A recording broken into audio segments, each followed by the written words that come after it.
Friends, இன்னைக்கு நான் மீனை பொரிச்சிருக்கேன். அது கருப்பாக வேறு இருக்குது. எங்கள் அம்மா என்ன கற்று போகுதுன்னு தெரியல. சாப்பிட கூப்பிடுது, வாங்க போவோம். சாப்பாடு வைக்க போகிறாங்க. அம்மா சிரிச்ச முகத்தோடு இருந்தாங்க. இன்றைக்கி என்னன்னு தெரியல. அவங்க அண்ணன் இன்றைக்கி சந்தோஷமாக அவங்கள்ட்ட பேசினாங்களாம். என்ன செய்யுது, கூட பிறந்தவங்க சந்தோஷமாக பேசினாவே எல்லாத்துக்கும் ஒரு சந்தோஷம் தானே. அதுக்கப்புறம் அம்மா சிரிச்சுக்கிட்டே எங்கள் அண்ணன் இது வாங்கித்தரேன் அது வாங்கித்தரேன் அப்படின்னு சொல்லி சொன்னாங்கடா அப்படின்னாங்க. அப்படியாம்மா அப்படின்னு சொல்லிட்டு நேற்று வச்ச சால மீன் குழம்பு இருந்துச்சு. அந்த பழைய குழம்புனா சால மீன் கருத்த கறி செம்மையாக இருக்கும். நாள் வச்சு குழம்பு சாப்பிட்றத விட மறுநாள் இந்த கருத்த கறி சாப்பிட்டிங்கன்னு நினச்சிக்கோங்களேன், அவ்வளோ டேஸ்ட்டாக இருக்கும். அதுக்கப்புறம் நான் பொரித்த மீன் கொஞ்சம் பொரிச்சு வச்சுருந்தேன் பார்த்தீங்களா.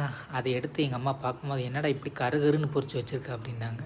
ஆனால் நல்லா மொறுன்னு தான் இருந்துச்சு. மசாலா பொடியெல்லாம் போட்டு கொடுத்து கொஞ்சம் நேரம் அம்மா கூட உட்காந்து பேசினா மனசில் எவ்வளோ ஒரு கவலை இருந்தாலுமே அது தீர்ந்துருதுங்க. நம்ம வெளியே 1000 டென்ஷனில் வந்துக்கிட்டு இருக்கோம். ஒரு 10 நிமிஷம் அவங்க கூட உட்காந்து பேசணும்னு நினச்சிக்கோங்களேன், இருக்கிற பிரச்சனை எல்லாமே அது எங்கே போகுதுன்னே தெரியலங்க.